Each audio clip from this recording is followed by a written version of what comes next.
It's been over a week since my last video, and today I have some things to share with you. Get comfy and let's dive in. Welcome to the Wool Needles Hands podcast. My name is Taylor and I will be your host. I'm gonna get started. We're jumping off right away with the weather, and that is because it is one of those days where we have clouds and then every once in a while we have like intermittent sunshine. So you're gonna notice that my lighting is going to be adjusting. I use natural light for the most part, and yeah, it's gonna be going in and out. Just letting you know here, if all of a sudden it's incredibly bright, this is why. I don't need to explain this to you. I am so happy you are here. Welcome. It has been over a week since I last recorded a video because I took a break, a much needed break. I feel very refreshed and rejuvenated and inspired, and I feel like my mojo is really starting to pump, and that is a great feeling indeed. I hope you guys are well. Thank you so much for hanging out with me today. Today is actually Wednesday, and that is usually a midweek ramble day, but because it's been a while since I've shared an update video, I wanted to substitute an update video here to give you a little bit of an update in what I've been doing creatively speaking since we last spoke, and that's what's happening today. I have a finished project. You may have noticed that. Here comes the sun. It's coming in. It's getting bright. We will roll with it. In fact, I will make... No, because see, there it goes. It's gone now. Okay, rolling with it. I have a finished project I want to share with you guys.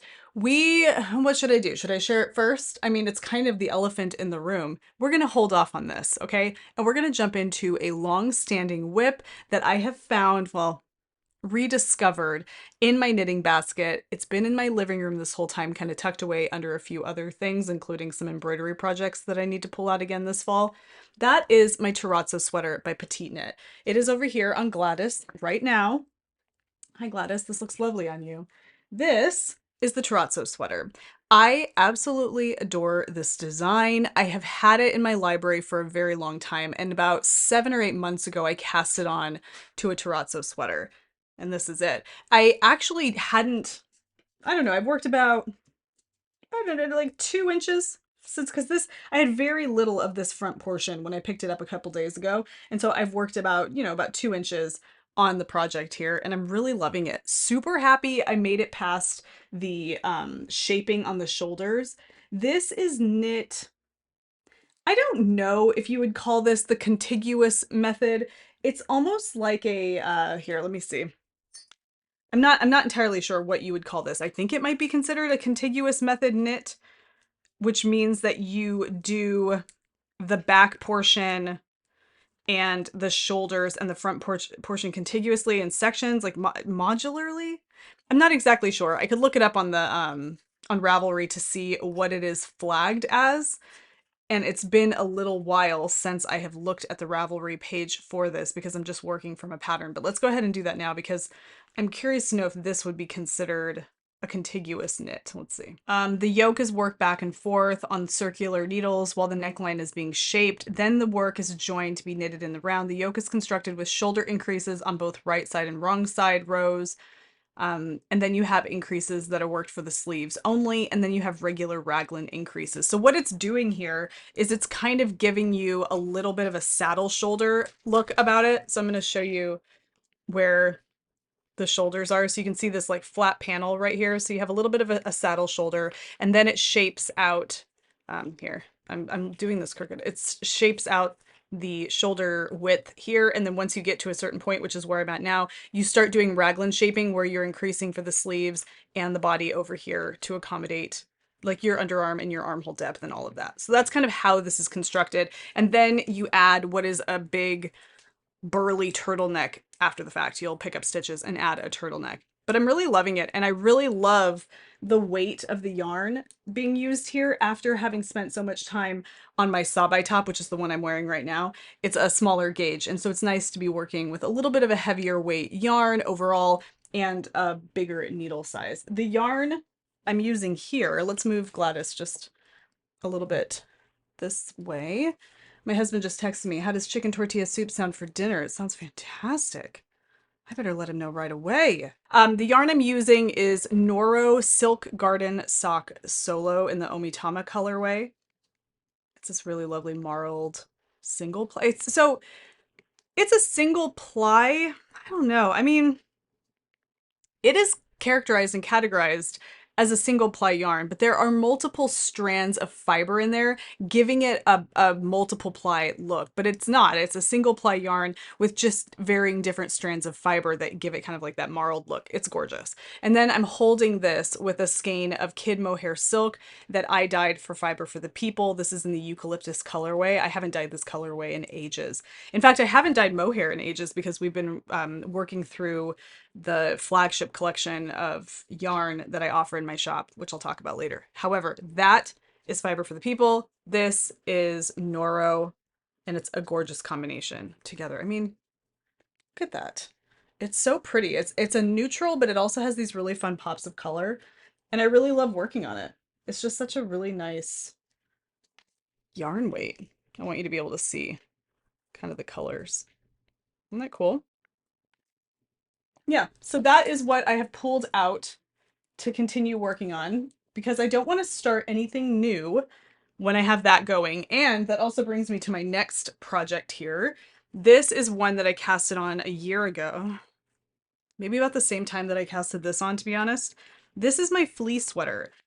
Gladys has actually been wearing my fleece sweater for the last several months while it's been on hold.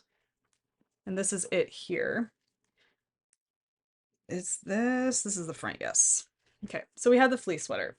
I love this design as well. I am actually knitting the men's version. However, I've modified it with short rows in the back to provide some neck shaping because the version of this that you purchase when you purchase the pattern is a reversible neckline. So there is no neck shaping. There is no differentiation between the height of the neck in the front and the height of the neck in the back to accommodate the roundness of a person's back. I added the short rows that you can see here. I added them to the back of the sweater to kind of provide that shaping. And this is where I'm at. I'm just going to show this because I have pulled it back into rotation now that I have finished with my Sabai top. So it will be kind of a back and forth between this one and the fleece sweater as I work through some projects. This is living in my, what is it? Le Rouge by Jezebel B. It's a gorgeous whole grain leather project bag that I purchased about a year and a half ago from Jezebel B, and I absolutely love it. Oh, it's just beautiful. Love, love, love that. Okay. Well, there's that. That's what I'm working on in terms of knitting projects that are now currently works in progress. Another thing I want to share before we get into the elephant in the room, and I know that you guys are thinking like, tell us more, or maybe you're not.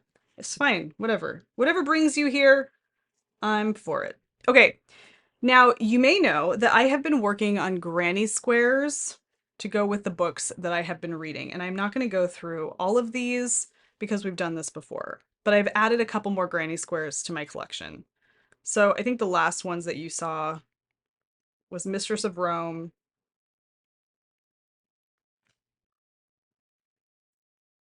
What was this one? I just finished reading Pompeii by Richard Harris. This is my granny square for that. I've not woven in any of these ends. I know I'm a monster. It will happen at some time. Just compartmentalize that, okay? So here it is. Pompeii, Richard Harris. Just finished this book. Absolutely love this book if you're interested in ancient Rome, Pompeii, all of that. This one is for a fantastic graphic novel I just finished and I loved called My Favorite Thing.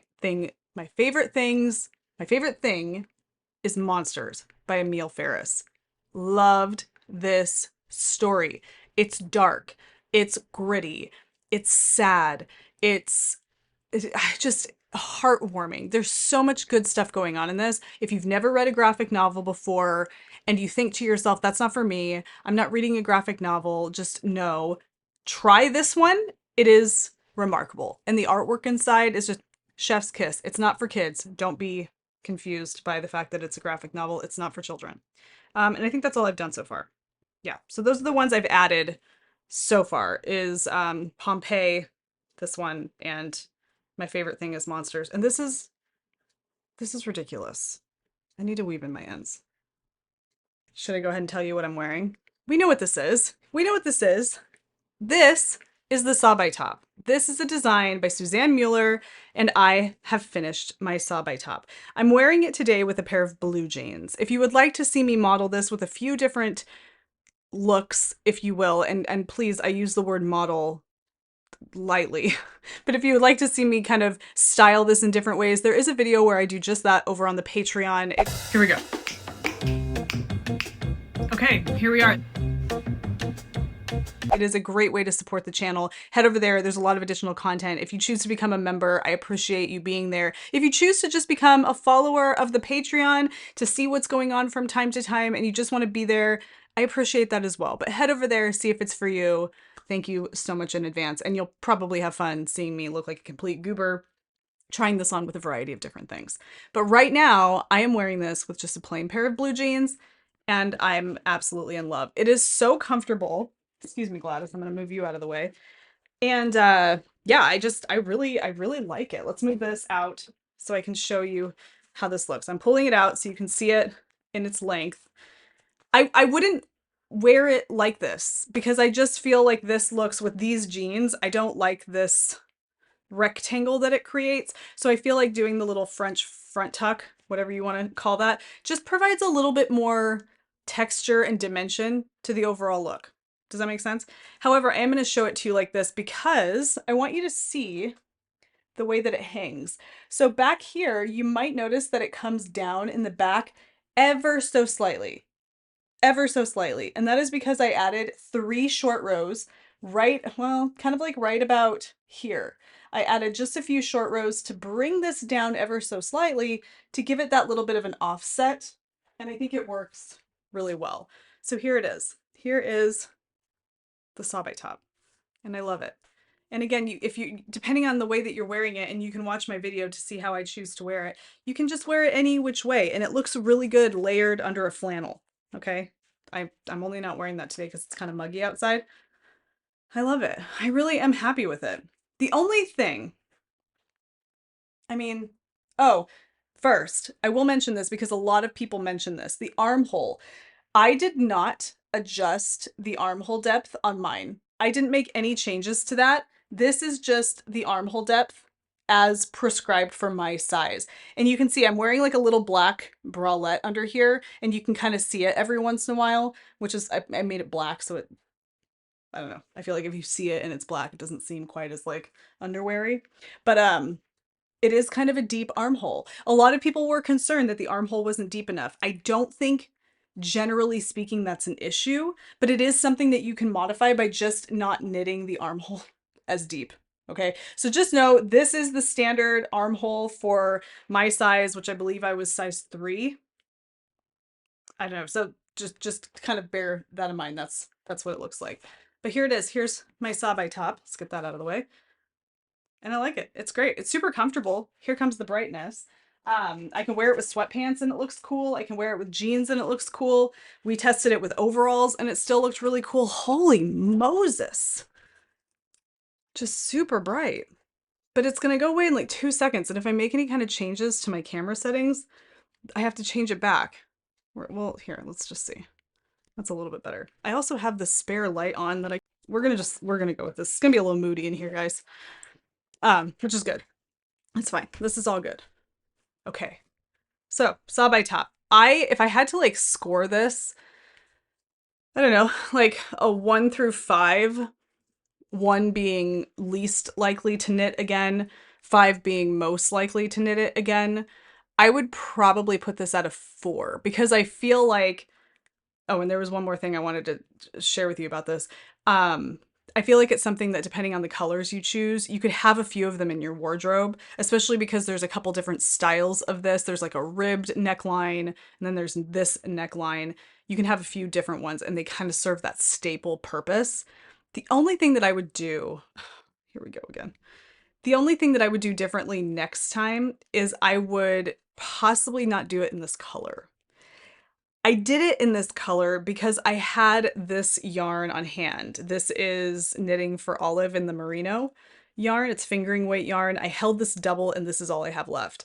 I had this and I had it with the intention of pairing it with a mohair yarn for a Christmas sweater that I no longer have the intention of knitting. And it's pretty, the sand color, you know, whatever. However, I feel like I have kind of I have fair skin, and I just feel like it kind of washes me out a little. Well, I don't know. But yeah, I probably would do it in a different color. In fact, I have this color of Knitting for Olive. Since I know how it knits up with this yarn, I have this color that I purchased for another project that I was going to pair with mohair for a sweater. However, I'm taking the mohair from that planned project to pair with another yarn. So this would just be left sans mohair pairing, and I could use this to knit another one. And I feel like that would be a great color. And it would make me feel good about having this one because I think this looks good. I mean, it doesn't wash me out completely. It doesn't make me look like a zombie, but it's just not a very bright color. So it's not really an accent piece. It's a great layering piece and you would accent somewhere with this. But I would have this one in my wardrobe and then this color. And I think it would be a good, I don't know, some good staples to have. I can't stop looking at it though. So maybe I am really into it. So that is my Sabai top. I really like it. I did talk about on a recent vlog over on the Patreon that I was considering embroidering on this. And in a vlog that I'm currently editing for the Patreon, I clarify that I'm no longer planning on embroidering on this because now that it's finished and I see the way that I wear it, I don't really want any kind of an embellishment that might take away from its like functional and staple nature, if that makes any sense. So I'm not going to be embroidering on this, but it would be something fun if somebody were so inclined to embroider on something like this because it is some lovely, just full-on stockinette stitch. But that's where we are with this Sabai top. I'm giving it a 4 out of 5 in terms of whether I would knit it again. Highly recommend it if you really want a nice staple sleeveless top in your wardrobe. I did mine in 100% merino, fingering weight held double. If you choose to use a cellulose-based yarn, which is what's recommended in the pattern, you're going to get much more drape than this, and you might even get I don't know, you might find that you can wear it more seasons out of the year. This is merino, and I do believe you can wear merino all throughout the year. You know, it just has a weight to it and a little bit of an insulation factor. Obviously, it's wool, but I really love it. All right, as many of you know, and I'm pulling Gladys back into the frame because she looks so pretty here with her terrazzo sweater. Oh wait, no, Gladys, I don't know. There's candles burning back there and it's so cozy. What a vibe. No, we'll just leave the candles. It's okay. She looks pretty over here too. All right, you may know that I am the owner and dyer of Fiber for the People yarn, and as such, I am diving into my fall colorway collections. I have chosen to base my fall colorway collection off of my autumn reads, the books that I am reading for fall. I find that the things that I read provide me with lots of inspiration, creatively speaking, and color is one of them, which is really interesting because you're reading. And so any kind of color that you manifest in your mind is just coming from your imagination, which I think is awesome. So that's what's going to be happening with Fiber for the People for the fall season. It's all going to be based on things that I'm reading, and it is called the Telling Yarns collection. The first installment in that collection, which is live in the shop now, is inspired by a book that I'm currently reading called The Witch's Heart by Genevieve Gornichek.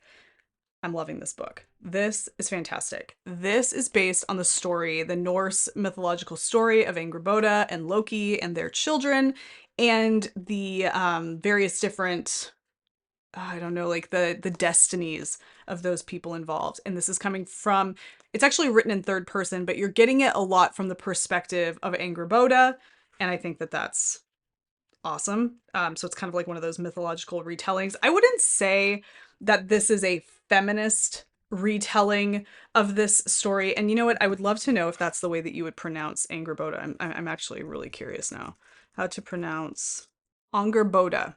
Angrboda. Angrboda. Okay, so it's Anger, but I can't roll the R. Sorry, I can't roll the R. I can't. I should be able to. I have Latin heritage, but I cannot roll the R.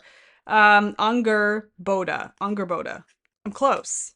I'm close. Okay, anyway, it's a retelling of Angrboda and Loki's relationship, focusing, you know, mostly around Angrboda, and I think it's lovely. It's a luscious retelling. If you liked Madeline Miller's Kirky, you would really enjoy this because it's a similar style of writing. It doesn't have There's a humor to it, and there's a little bit of a modern cadence to the writing. And I'll talk way more about this over on Brandon and my Good Books Lately booktube channel. But just for you to take away from here, it is a really great one if you appreciated Kirky by Madeline Miller. It's kind of a similar vibe. Okay, that's all I'm going to go into with this. However, I will tell you that this is inspiring the current colorway collection for Fiber for the People. Let's go ahead and turn this back on. Okay, the first colorway I have here is one that is much more faded in color. There's a lot of very pale gray mixed with the navy. It kind of has like a faded denim look, and it's really beautiful. This is called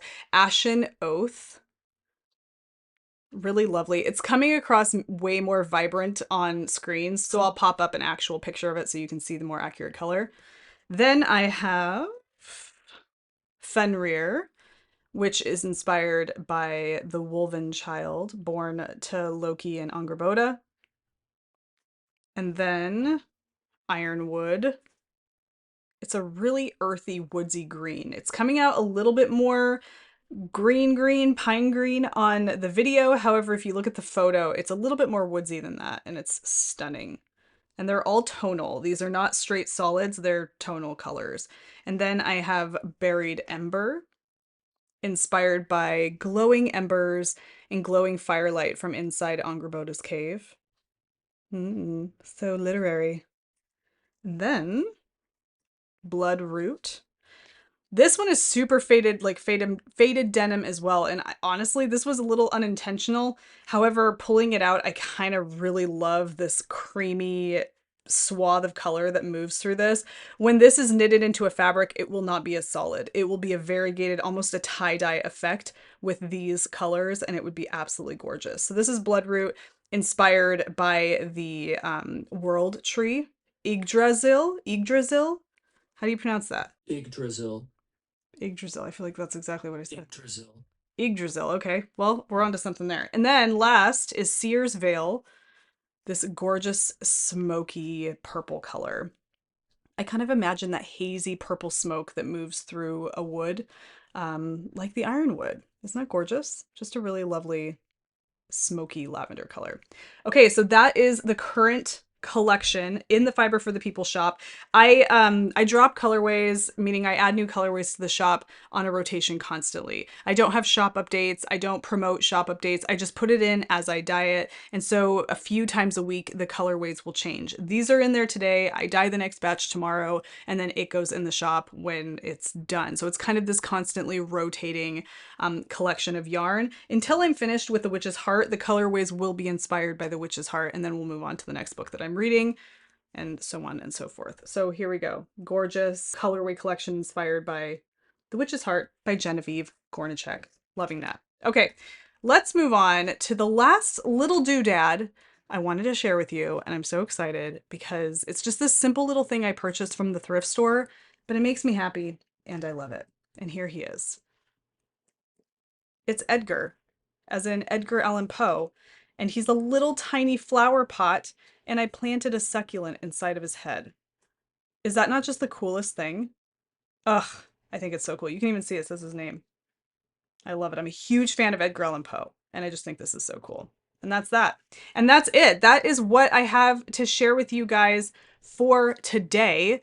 I'm happy to be back. Thank you for your patience. It was a much needed break. I needed to get away and recharge my batteries and feel like I put a little bit of my, some of my projects, you know, getting a little bit more progress on my projects without the pressure. And I just needed that. Sometimes I have to do that, and it's all worth it in the end. So thank you guys for hanging with me while I took a little bit of a break, but definitely head over to Patreon. There's new content over there. There's going to be a new vlog posted over on the Patreon on Friday. It's just a vlog where I take you with me on the things that I do throughout the week. I knit, I go to coffee shops, I talk about my yarn collection building. There's some behind the scenes for Fiber for the People over there. It's a lot of fun. So hit up the Patreon. And if you're into reading and books and you would like to watch something about both of those things, you can check out Good Books Lately. It is a booktube channel where my husband and I talk about the books that we're reading. And I think that's it for me today, guys. I will catch you on Sunday's episode. I haven't decided if it's going to be a ramble episode or an update episode. I'll see when I get there, but I will definitely be seeing you on Sunday. So until then, happy knitting, happy making, happy whatever it is that you're doing. Take care, be well, and I will see you soon. Bye.